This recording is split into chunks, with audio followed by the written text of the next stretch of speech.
شهر رمضان الذي أنزل فيه القرآن. السلام عليكم ورحمة الله وبركاته.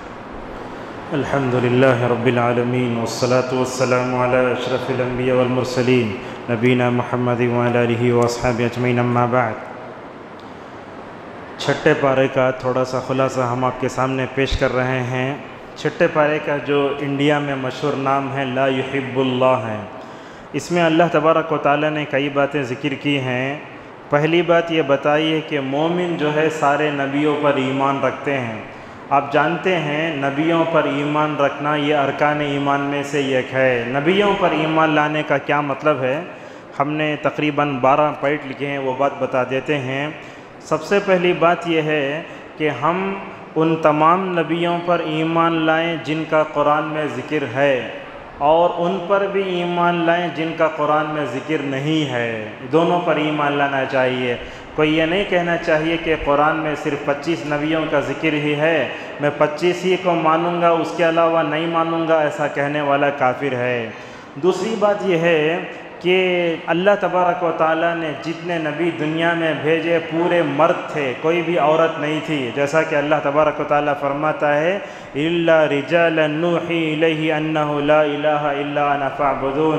سارے مرد تھے، آدم سے لے کر محمد صلی اللہ علیہ وسلم تک جتنے نبی تشریف لائے سب مرد تھے. اللہ تعالیٰ نے کسی بھی عورت کو نبی نہیں بنایا. سوال یہاں یہ ہے کہ حضرت مریم کون تھیں؟ حضرت مریم نبی یا نہیں تھی، نیک عورت تھی. اور جو ہے صدیق کا جو لفظ آتا ہے وہ نبی کے بعد ہی آتا ہے، جیسا کہ اللہ کہتا ہے من النبیین والصدیقین. تو اس طریقے سے پورے مرد تھے.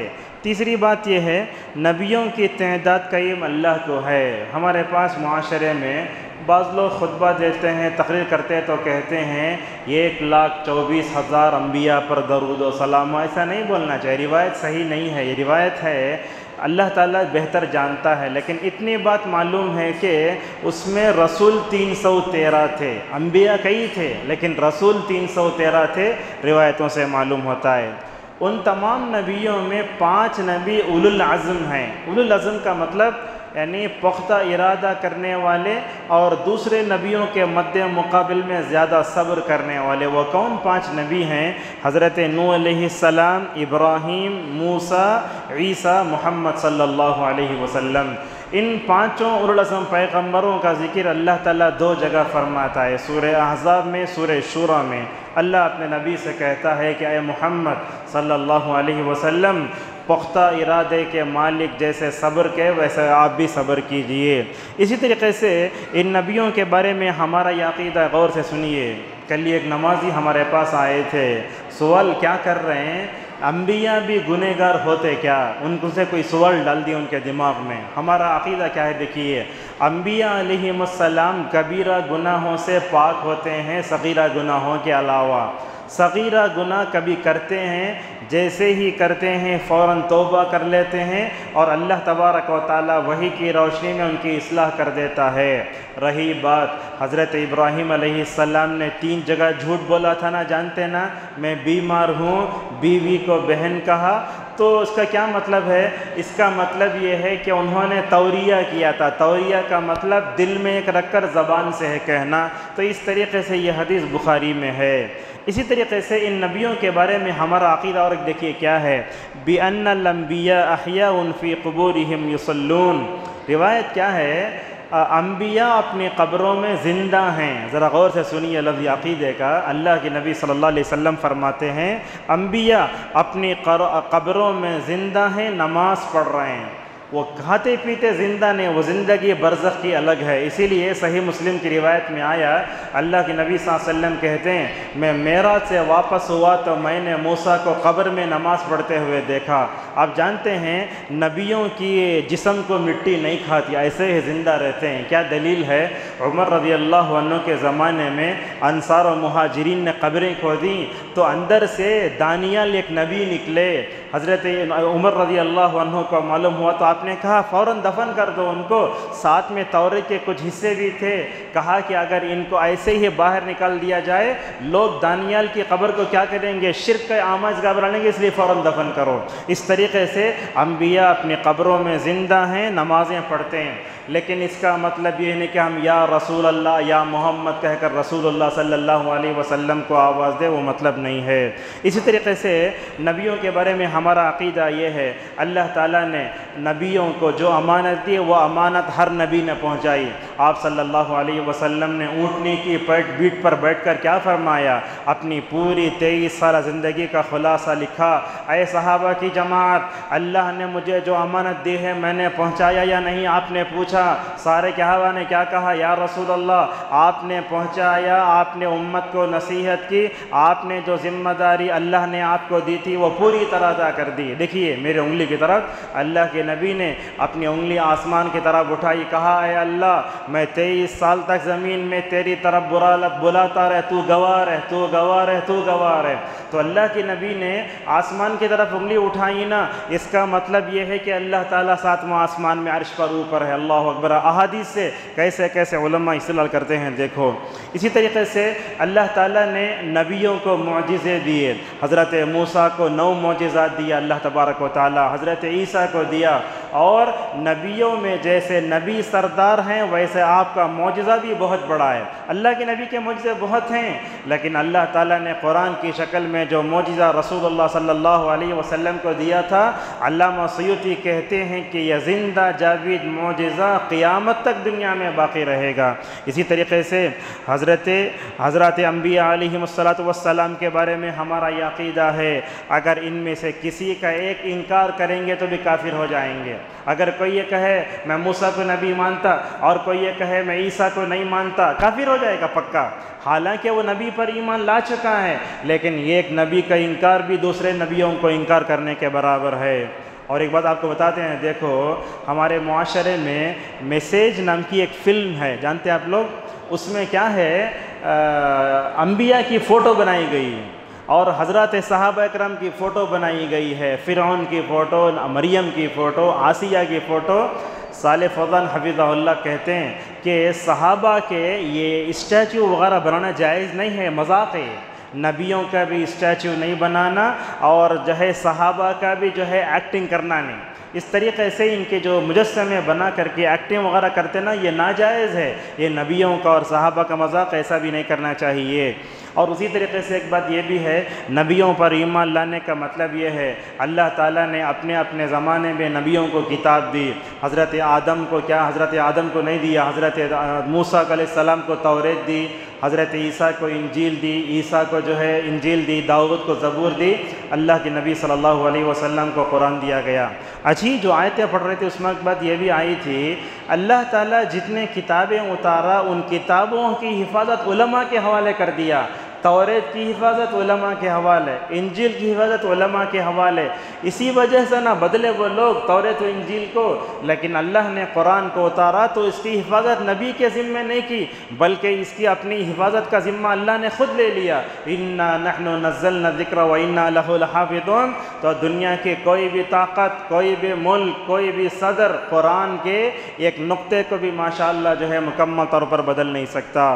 معزز حاضرین، اس صورت میں اللہ نے بتایا کہ اے کفار مکہ، تم محمد صلی اللہ علیہ وسلم کو ویسے پریشان کرتے ہو جیسے بنی اسرائیل نے موسیٰ کو پریشان کیا تھا۔ اور آپ جانتے ہیں یہود پر اللہ کا غصہ اترا تھا، کیوں اترا تھا؟ اللہ تعالیٰ وجوہات بتاتا ہے، عہد توڑے، اللہ تعالیٰ کی آیتوں کا انکار کیا، نبیوں کو قتل کیا یا قتل کرنے کی کوشش کی، مریم پر الزام لگایا، ظلم کیا، سود کو بڑھاوا دیا، لوگوں کا ناحق طور پر باطل مال کھایا۔ آپ جانتے ہیں عیسیٰ علیہ السلام اب کہاں ہیں؟ آپ جانتے ہیں عیسیٰ علیہ السلام دوسرے آسمان میں ہیں، اب دوسرے آسمان میں ہیں۔ اللہ تبارک و تعالیٰ ان کو دوسرے آسمان میں رکھا ہے۔ کیوں رکھا ہے؟ اللہ کے نبی جب معراج کو گئے نا تو اس وقت عیسیٰ سے ملاقات بھی ہوئی، پہلے آسمان میں آدم میں، دوسرے آسمان میں حضرت عیسیٰ علیہ السلام اور ان کے خالہ کے بیٹے دونوں وہاں تھے۔ اصل میں بات کیا ہے، حضرت عیسیٰ علیہ السلام کو یہودیاں پکڑ کے قتل کرنے گئے، تو اللہ تعالیٰ کیا کیا، وہ عیسیٰ کے اوپر ایمان لانے والے 12 دھوبی ہیں نا، ان کو حواری کہتے ہیں، تو وہ ان میں سے ایک کی صورت عیسیٰ سے ملتی جلتی تھی۔ جیسے ہی عیسیٰ کو قتل کرنے گئے، اللہ تعالیٰ زندہ اٹھا لیا، عیسیٰ کو اوپر اٹھا لیا۔ وہ ان کے جو 12 شاگرد تھے ان کو پکڑ کے مار ڈالے، اور کیا بولے، اِنَّا قَتَلْنَا الْمَسِيحَ عِيسَى ابْنَ مَرْيَمَ، رسول اللہ ہم نے عیسیٰ کو مار دیا۔ اللہ تعالیٰ فرمائے عیسیٰ کو مارے بھی نہیں، پھانسی بھی نہیں چڑھائے، بلکہ اللہ تعالیٰ نے اونچا اٹھا لیا ہے۔ اچھا، حضرت عیسیٰ علیہ السلام دوسرے آسمان میں کیوں ہیں، یہ غور سے سن لیجئے۔ قیامت کے قریب میں ان کو اترنا ہے، دنیا میں آ کر ان کو 7 سال رہنا ہے، جہاں جہاں پلس کی نشانی ہے سب ختم کریں گے، خنزیر کو ماریں گے۔ روایتوں میں آتا ہے عصر کی نماز کے وقت 2 فرشتوں کے کندھوں پر ہاتھ رکھ کر اتریں گے، اللہ اکبر، ایسے خوبصورت ہوں گے، بالوں میں سے پانی نتھرتا رہے گا، ایسے معلوم ہوتا ہے کہ ابھی جو ہے حمام سے نکلے ہیں۔ اللہ کے نبی صلی اللہ علیہ وسلم نے عیسیٰ کے بارے میں کیا فرمایا، عیسیٰ علیہ السلام نبی بن کر نہیں بلکہ نبی کی امتی بن کر آئیں گے، اور جہاں تک خوشبو جائے گی کہ کافر سب مرتے جائیں گے۔ اللہ اکبر۔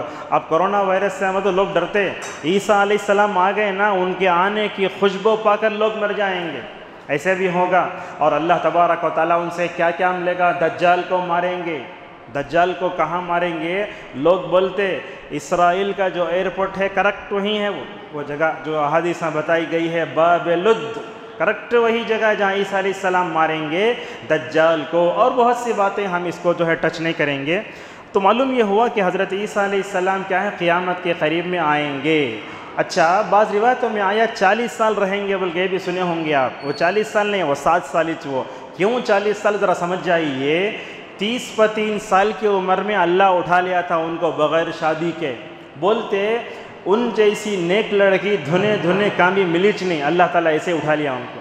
تو 30 سال کو 7 سال دنیا میں رہیں گے نا، دونوں ملائے تو 40 سال ہے، یہ ایسا بولتے ہیں 40 سال، ورنہ تو صحیح بات یہ ہے کہ وہ 7 سال ہی دنیا میں رہیں گے، یاجوج ماجوج کا بھی مکمل طور مقابلہ کریں گے۔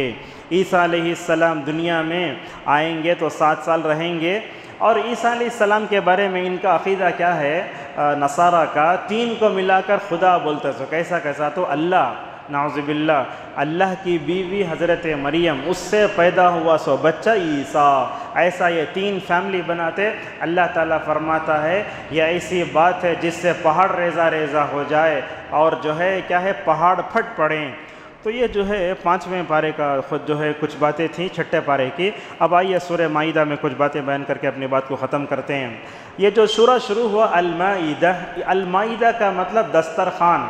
حضرت عیسیٰ پر ایمان لانے والے حواریوں نے پوچھا تھا کہ اے عیسیٰ، تمہارے رب کو طاقت ہے کہ آسمان سے دسترخوان اتار سکتا کی؟ حضرت عیسیٰ نے دعا کیا، اے اللہ ہمارے اوپر دسترخوان اتار، اسی کی طرف منسوب کر کے اس سورت کو نام دیا گیا ہے۔ اہل علم کہتے ہیں قرآن میں حلال و حرام سے متعلق یہ آخری یہ صورت ہے۔ کون سی صورت؟ سورہ مائدہ۔ اسی لیے حضرت عائشہ رضی اللہ عنہا کہا کرتی تھی، اے لوگو، یہ صورت میں جس کو حلال ہے حلال سمجھو، جس کو حرام ہے حرام سمجھو۔ اور آپ جانتے ہیں حلال و حرام کا علم بہت اہم ہے۔ اللہ نے جو کیا وہی کھانا، اللہ نے جو حرام کیا ہے وہی ہم سے بچنا چاہیے۔ اللہ کے نبی صلی اللہ علیہ وسلم نے یہ حلال و حرام کا علم اپنے صحابہ میں معاذ بن جبل رضی اللہ عنہ کو سکھایا تھا۔ اللہ نے اس صورت میں بتایا، عہد پورا کرو، حالت احرام میں شکار نہ کرو۔ مکہ مدینہ میں احرام پہن کر رہتے نا، اس وقت خشکی کا شکار نہیں کرنا، مجھے ہرن مل گیا ہے شکار کر لوں گا، نہیں، سمندر کا شکار کر سکتا ہے۔ اللہ آگے فرماتا ہے خشکی کا شکار نہیں کرنا چاہیے، اور جو جانور حج کو لے جائے جاتے پرانے زمانے میں، اسی بری نیت سے نہیں چھونا چاہیے۔ اللہ تبارک و تعالیٰ نے مکہ مدینہ کا حرمت والے مہینوں کا مکمل طور پر احترام کرنے کا جو ہے حکم دیا ہے۔ اللہ نے یہی بتایا ہے، بھلائی کے کاموں میں ایک دوسرے کا ساتھ دو، برائی کے کاموں میں ایک دوسرے کا ساتھ مت دو۔ معزز حاضرین، اللہ تبارک و تعالیٰ نے جو چیزیں ہم پر حلال کی ہیں، ماشاءاللہ اللہ تبارک و تعالیٰ نے اس میں انسانی فطرت کا پورا لحاظ رکھا ہے۔ جو بات کہہ رہے غور سے سمجھیے آپ، یہ چیل کو اڑتے ہوئے کبھی دیکھیں آپ، چیل اس کا رنگ کیسے ہوتا ہے، کیا کوئی انسان اس کو دیکھ کر پسند کر سکتا ہے؟ دیکھتے ہی گھن آتی۔ اللہ تعالیٰ جو چیزیں حلال کیا ہے نا ان چیزوں کو دیکھ کر فطرت پسند کرتی ہے۔ گائے کا گوشت دیکھتے ہی انسان پسند کرتا، مرغی کا گوشت پسند کرتا، وہیں خنزیر گوشت رہا تو چھی بولتے ہیں ہم سے۔ دیکھیے اللہ تبارک و تعالیٰ جو چیز حلال کیا نا ہماری فطرت بھی پسند کرتی ہے اسے، لیکن جو چیز حرام ہے دیکھتے ہی گھن آتی ہے۔ اب شیر ہے نہ تو چیتا ہے، دیکھتے ہی انسان کیا کرتا ہے جا کے خالی زو میں سے جالا میں سے دیکھ لے کے آ جاتے ہیں ہمیں، لیکن کھاتے نہیں اسے۔ لہذا اللہ تبارک و تعالیٰ یہ چیز فرماتا ہے حرام چیزیں دو طرح کی ہوتی ہیں، بعض چیزیں ایسی ہیں جو ہمیشہ حرام، مردار ہے ہمیشہ حرام ہے، بہنے والا خون ہے ہمیشہ حرام ہے، خنزیر کا گوشت ہے وہ بھی مکمل طور پر حرام ہے۔ معزز حاضرین، خنزیر کا گوشت حرام کیوں ہے آپ سوال کریں گے، یہ خنزیر ہے نا سور کیوں حرام ہے سوال کریں گے آپ۔ انشاءاللہ ایک 2-3 منٹ اس کے بارے میں آپ کے سامنے بتا دیں۔ دیکھو بن باز رحمہ اللہ سے پوچھا گیا کئی کو اللہ تعالیٰ خنزیر گوشت حرام کیا ہے، کیا بولتے ہیں معلوم ہے؟ گندہ ہے وہ، دنیا میں جن کی فطرت میں گندگی ہے وہی لوگ اس کو پسند کرتے ہیں۔ کرسچن لوگ کھاتے نا اسے دیکھتے ہوں یہاں، امریکہ پورا کھا رہا ہے، برطانیہ پورا کھا رہا ہے، یہ لوگ سب گندے ہیں، گندوں کو پسند کرتے ہیں۔ لیکن مسلمان کی فطرت پاک و صاف ہوتی ہے، اسی لیے وہ پاکیزہ چیزوں کو پسند فرماتا ہے۔ صالح فوزان حفظہ اللہ سے پوچھا گیا اللہ تعالیٰ خنزیر کو کیوں حرام کر، کیا بولتے ہیں؟ دیکھو اللہ تعالیٰ نے نجس چیزوں کو حرام قرار دیا ہے، اسی لیے اللہ تبارک و تعالیٰ نے اس کو خبیث کہا ہے۔ ابن عثیمین رحمہ اللہ بڑی اچھی بات بتائیں، کیا کہتے ہیں؟ خنزیر حرام ہے، اس کا گوشت، اس کی ہڈی، اس کا چمڑا پورا حرام ہے، اس کی کوئی سی بھی چیز سے آپ فائدہ نہیں اٹھا سکتے۔ کیوں؟ اس لیے کہ اللہ تعالیٰ کو معلوم ہے کون سا گوشت کھائے تو بندوں کو فائدہ ہوگا، کون سا گوشت کھائے تو نقصان ہوگا۔ کیا کہتے ہیں؟ دیکھو اس کا جو گوشت ہے انسان کے دین کے لیے بھی بدن کے لیے بھی مکمل طور پر حرام ہے۔ مومن کا شیوا کیا ہونا چاہیے؟ اللہ تعالیٰ حرام بولا اس لیے ہم نہیں کھاتے، آسان جواب ہم آپ کو بتاتے ہیں۔ دیکھو لنڈن کی ایک ہوٹل میں کیرلا کا ایک آدمی کام کر رہا ہے ایک ہوٹل میں، وہاں کا ایک آدمی آتا ہے، کیا بولتا معلوم ہے؟ ہاتی لحم الخنزیر، خنزیر کا گوشت لاؤ۔ وہ کام کرنے والا کیرلا والا ہے، انہیں کیا بولتا معلوم؟ شیخ سے، شیخ اللہ تعالیٰ خنزیر کا گوشت حرام قرار دیا ہے۔ دیکھو عرب میں رہنے والے لوگ کتنا متاثر ہوئے مغربی کلچر سے، خنزیر کا گوشت لاؤ بولتا، وہ اس میں کام کرنے والا انڈین معمولی کیا بولتا؟ خنزیر کا گوشت اللہ تبارک و تعالیٰ حرام قرار دیا ہے۔ یہ حرام کیوں ہے؟ مومن سوال نہیں کرتا، ٹھیک ہے؟ اگر کوئی غیر مسلم آپ سے سوال کرے تو کیا جواب دیں گے آپ؟ اس کا جواب بھی سن لیجیے آپ۔ مسلمان تو سوال نہیں کرتا، کیوں؟ اس لیے کہ اللہ اور اس کے رسول کا حکم آ گیا تو مجھے اور آپ کو پوچھنے کا اختیار نہیں رکھا اللہ تبارک و تعالیٰ نے۔ ایک ایمان نہ لانے والے کو کیسے مطمئن کریں گے آپ؟ دیکھو کیسے مطمئن کرتے ہیں، بولتے ہیں اس کے خون میں غیرت کم ہے، حیا کم ہے، جب بندہ کھائے گا تو اس کی غیرت مر جائے گی۔ ماشاءاللہ کیسا ہے؟ دیکھو اس کے خون میں کیا ہے؟ غیرت کم ہے، بے حیائی زیادہ ہے، بندہ کھائے گا تو بے حیا اور اس کی غیرت مر جائے گی۔ ہم آپ سے سوال کرتے ہیں جب ہم بکری پالے تو بکری کا اثر ہمارے اوپر ہوتا، اونٹ پالے تو اونٹ کا اثر ہمارے اوپر ہوتا، خنزیر کا گوشت پیٹ کے اندر گیا تو کیا اثر نہیں ہوگا؟ ذرا سوچ کر دیکھیے آپ۔ اب بکریاں پالے تو بولتے، اسی لیے ہر نبی کو بکری چرانے کا حکم دیا گیا۔ کئی کو بولے تو وہ کیا ہے؟ ہمدردی اور صبر اپنی قوم کو سنبھالنا بول کے۔ تو یہ خنزیر کا جو انسان گوشت کھاتا ہے نا تو کیا ہوتا ہے؟ غیرت کا خاتمہ ہو۔ اسی لیے آپ دیکھیں گے یہ بلو فلم میں گندی تصویریں بنانے والے لوگ زیادہ خنزیر کا گوشت کھاتے ہیں۔ سمجھ میں آ رہے ہیں آپ بات؟ اچھی طرح بات سمجھ میں آتی ہے۔ اور اسی طریقے سے اللہ کے نبی صلی اللہ علیہ وسلم نے درندوں کے گوشت کو بھی حرام قرار دیا ہے۔ اگر کوئی آدمی شیر کا گوشت کھایا تو شیر کی طرح چیرے گا، پھاڑے گا۔ اگر کوئی آدمی پنجے رکھنے والے جانوروں کا گوشت کھائے گا تو پنجے کی طرح کرے گا۔ اور آپ جانتے ہیں، ہم آپ کو ایک بات بتائیں، گائے کا گوشت بھی حلال ہے لیکن یہ بھی زیادہ نہیں کھانا چاہیے۔ ایک حدیث ہے جس میں اللہ کے نبی صلی اللہ علیہ وسلم کہتے ہیں گائے کے گوشت میں بھی اور اس کے دودھ میں وبا ہے، بیماری ہے۔ آپ پوچھیں گے اللہ تعالیٰ حلال کر کے اس کے اندر بیماری کیوں رکھا ہے؟ ہر چیز کے کھانے کی ایک لمٹ ہوتی ہے، اگر آپ اس لمٹ تک کھائے تو وہ صحیح ہے، زیادہ کھائے تو گائے کا گوشت بھی انسان کے لیے کیا ہو جاتا ہے؟ نقصان کا ذریعہ بن سکتا ہے۔ معزز حاضرین، یہ خنزیر کے گوشت کے بارے میں کئی باتیں بتائیں۔ اور کچھ جانور ایسے ہوتے ہیں جو وقتی طور پر حرام ہوتے ہیں۔ کیسے؟ ایک چڑیا نے تو کبوتر اوپر سے نیچے گر کے مر گیا، یہ حرام ہے۔ نیچے گرا، اس کے اوپر رتی جان تھی، آپ اسے اٹھا کر ذبح کر دے تو ماشاءاللہ کھا سکتے ہیں۔ یہ بھی اللہ تبارک و تعالیٰ چیزیں بتاتا ہے۔ اہل کتاب کا کھانا تمہارے لیے جائز ہے۔ ایک آپ کو بات بتاتے ہیں، ہم غیر مسلموں کے ہوٹل میں کھاتے نا، ذرا ایک بات کا خیال رکھیے، غیر مسلموں ہوٹل میں آپ جا کر کھاتے نا، صبح میں ناشتہ کرتے، بومن کی ہوٹل بولتے، دوپہر میں میل رائس مل کیا بولتے اسے، وہ جو ہے دوپہر میں کھانا کھاتے جا کے کھا لیتے ہیں۔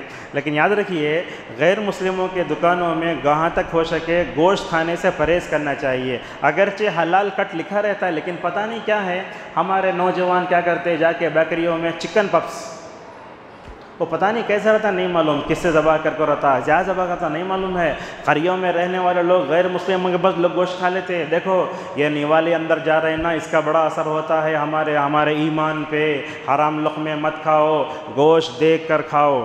وضو کے بارے میں چند باتیں بتا کر اپنی بات کو ختم کرتے ہیں۔ اللہ نے وضو کا حکم دیا ہے، وضو کرنا چاہیے۔ رسول اکرم صلی اللہ علیہ وسلم نے وضو کا طریقہ کر کے بتایا۔ ہر ایک عضو کو ایک مرتبہ بھی دھو سکتے، 2 مرتبہ بھی دھو سکتے، 3 مرتبہ بھی دھو سکتے۔ پانی زیادہ ہے تو 3 مرتبہ، ذرہ کم ہے تو 2 مرتبہ۔ اب 10 روپے کا باٹل لے تو ماشاءاللہ اس میں وضو کر سکتے آپ۔ 21 مرتبہ دھونا ہر ایک اعضاء کو۔ وضو کرتے وقت بات نہیں کرنا چاہیے، عبادت سمجھ کے کرو اسے وضو کو۔ ہم کیا کرتے ہیں، وضو کو جو ہے ایک عادت سمجھ لیے ہیں، نل کھولے تو بس 1 بالٹی پانی وضو کرتے ہیں، ہم باتاں کر رہے ہیں، پانی اڑا رہے ہیں، ہم کتنے مرتبہ دھوئے یاد بھی نہیں رہتا۔ ایسا نہیں ہے، وضو ایک عبادت ہے، اللہ تبارک و تعالیٰ کے سامنے کھڑے ہونے کے لیے آ رہے ہیں، وضو کو آپ عبادت سمجھ کے کرو۔ اور اب جانتے ہیں وضو کرنے کے لیے ایک مت پانی تھا رسول اکرم صلی اللہ علیہ وسلم کا۔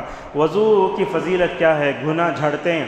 آپ نے کہا جہاں تک بندہ وضو کرے گا وہاں تک کنگن پہنائے جائیں گے قیامت میں۔ اور اللہ کے نبی صلی اللہ علیہ وسلم نے کہا پوری امتوں میں سے میری امت کو پہچاننے کا طریقہ یہ ہے کہ جتنا وضو کریں گے اتنا چمکتا رہے گا ماشاءاللہ قیامت کے دن۔ یہ امت محمدیہ کی خصوصیت ہے۔ وضو میں لوگ کیا کیا غلطی کرتے ہیں، زبان سے نیت کرتے نہیں ہے، 3 مرتبہ سے زیادہ نہیں دھونا، اور ہر ایک کے لیے دعا بنا کر رکھ لیں ہیں لوگ، وہ بھی نہیں ہے۔ اور اسی طریقے سے یہ بات یاد رکھو، ناک میں اور کلی کرتے نا الگ الگ پانی نہیں لینا، یہ کھینچ لینا پانی۔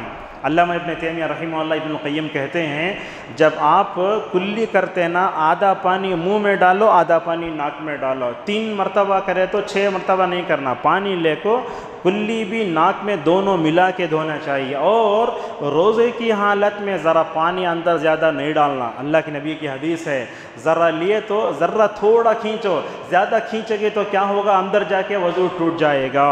اسی طریقے سے پانی اسراف بھی نہیں کرنا چاہیے۔ اور پیر دھوتے وقت جو ہے ہم لوگ تو کیا کرتے ہیں، کباب کو جیسے کرتے نا ویسے نل کے نیچے لگڑتے بھی نہیں، کیا بھی نہیں۔ اور یاد رکھیں ہاتھوں کی انگلیوں میں جو گیپ ہے وہ پیروں کی انگلیوں میں نہیں آتا، ہر ایک آدمی اپنے پیر کی انگلیاں دیکھ لے۔ ابو داؤد کی روایت آتی ہے اللہ کے نبی صلی اللہ علیہ وسلم جب وضو کرتے تھے تو اپنی انگلی سے لے کر پیروں کی انگلیوں کے درمیان میں خلال کرتے تھے۔ اگر تھوڑی سی ناخن کے برابر بھی جگہ وضو باقی رہ گئی نا، آپ کا وضو نہیں ہوگا۔ آپ نے ایک صحابی کو دیکھا جن کی ایڑیاں سوکھی تھی تو آپ نے فرمایا یہ سوکھی جگہ کو جہنم کی آگ چھوئے گی، اللہ اکبر۔ ایسا وضو مکمل طور پر کرنا چاہیے۔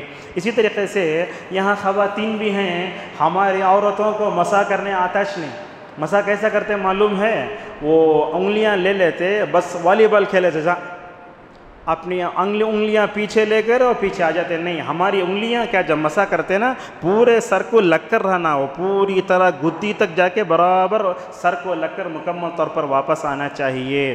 اسی طریقے سے کچھ لوگ ہوتا ہے نماز کو کھڑے ہو گئے ہیں، جلدی جلدی وضو کر لے بھاگ کو آتے، غلط ہے یہ بات بھی ہے۔ پتہ نہیں کیا ہے، آپ ایئرپورٹ کو جاؤ تو 2 گھنٹے پہلے یہاں نماز کا وقت 5 منٹ پہلے نہیں آتا، اس طرح بھی نہیں کرنا چاہیے۔ اور جو ہے نماز کے بعد دعا پڑھنا کبھی نہیں بھولنا۔ اللہ کے نبی صلی اللہ علیہ وسلم نے کہا اشہد ان لا الہ الا اللہ واشہد ان محمدًا عبدہ ورسولہ، پڑھے تو کیا ہوتا؟ ماشاءاللہ جنت کے 8 دروازے کھل جاتے۔ اللہ کتنا بڑا عمل دیکھیے۔ اور اللہم اجعلنی من التوابین واجعلنی من المتطہرین، یہ دعا بھی، اور یہ دعا بھی ہے سبحانک اللہم وبحمدک اشہد ان لا الہ الا انت استغفرک واتوب الیک۔ 3 دعائیں وضو کے بعد ہے۔ کب کب وضو کرنا چاہیے؟ نماز میں، طواف میں، تلاوت قرآن میں، سونے سے پہلے۔ اس حدیث پر اپنی بات کو ختم کرتے ہیں۔ اللہ کے نبی صلی اللہ علیہ وسلم نے فرمایا جو بندہ رات میں وضو کر کے سوتا ہے، جو بچھے توڑتا نہیں انہیں، اس کے اندر فرشتہ رہتا۔ اللہ اکبر، اس کے اندر فرشتہ رہتا ہے۔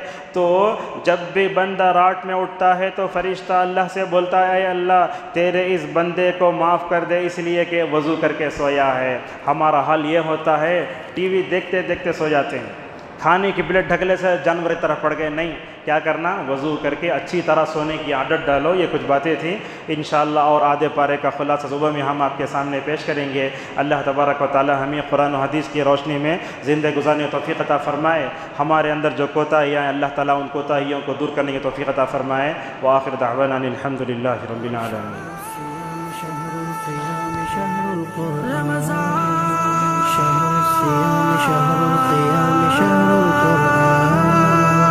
شهر القرآن